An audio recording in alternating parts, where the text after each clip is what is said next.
With the dependency on IT growing exponentially day on day, our connected world has never been under so much strain, or for that matter, threat. Outages or interruption to services are less tolerated than they were a few years ago, but few people have any plans or cover in place to cater for resolving the problems. If you take a moment to think about how your business or you as an individual is impacted when your internet goes offline, that's no emails, no ordering, no credit card processing. It's a major inconvenience and interruption to your normal day-to-day activities. How many of you have had an email recently purporting to be from a reputable source, but attached was a virus?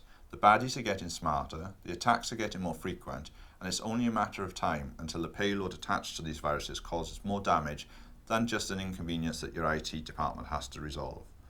It doesn't require a massive investment to put some contingency plans in place, and now insurers are offering policies to cover the issues and problems. Can you really afford to be without cover?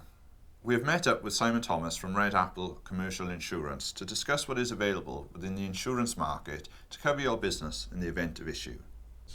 Cyber liability insurance effectively covers two main parts of business.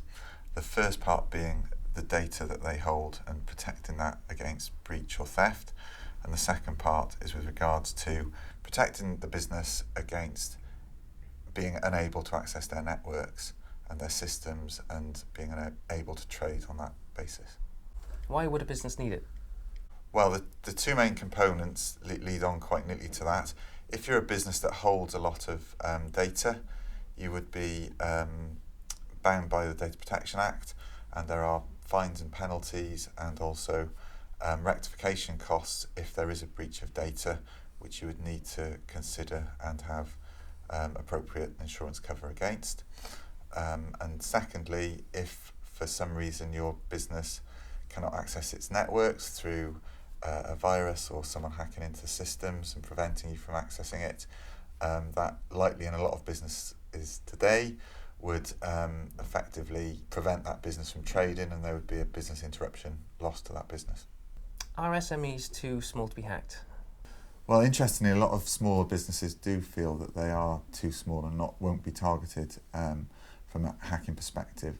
But the reality is, with access to Companies House and various other membership organisations that a lot of these cyber criminals are targeting, it really is nothing to do with the size of your business, whether you'll be hacked or not, and probably more likely to do with how robust your security is as to whether you'd be a target for cyber hacking or not. Is there a law telling me I need to report a breach? Yes, there is, and that's the Data Protection Act, which feeds into the Information Commissioner, and effectively any business that holds data has a responsibility to report a breach of data. Are businesses responsible for cloud data storage? A lot of businesses think that because their data is being held by a third party, they're no longer responsible for it. The reality is that data owned by you is your responsibility, even if you've given that to a third party to hold. And the other key area that needs to be considered, most service providers in that space do tend to limit their liability to quite a low amount. So even if there was recourse to that provider, the amount that would be recovered is unlikely to cover the costs of rectifying any data breach. So yes, the simple answer to the question is yes, businesses are responsible for their data, even if it's stored on the cloud. How would cyber liability insurance cover a small business? As touched on before, the two key areas that would be covered for a small business would be their data and any breach of that data and any fines or costs associated with rectifying that breach. And secondly, business interruption, particularly where lack of network access will cause an interruption to the business. Is cyber liability insurance expensive, and how can a business not afford to have it? Traditionally, and it is perceived that it's an expensive cover, but from our experience and from pricing such insurance, it tends to come out at less than 5% of a business's overall insurance costs. So my personal view is that the relative exposure to the cost is A, very competitive, and B, well worth considering combined with your other insurance covers that you would currently buy. If a business has had a penetration test, would you still recommend cyber liability insurance?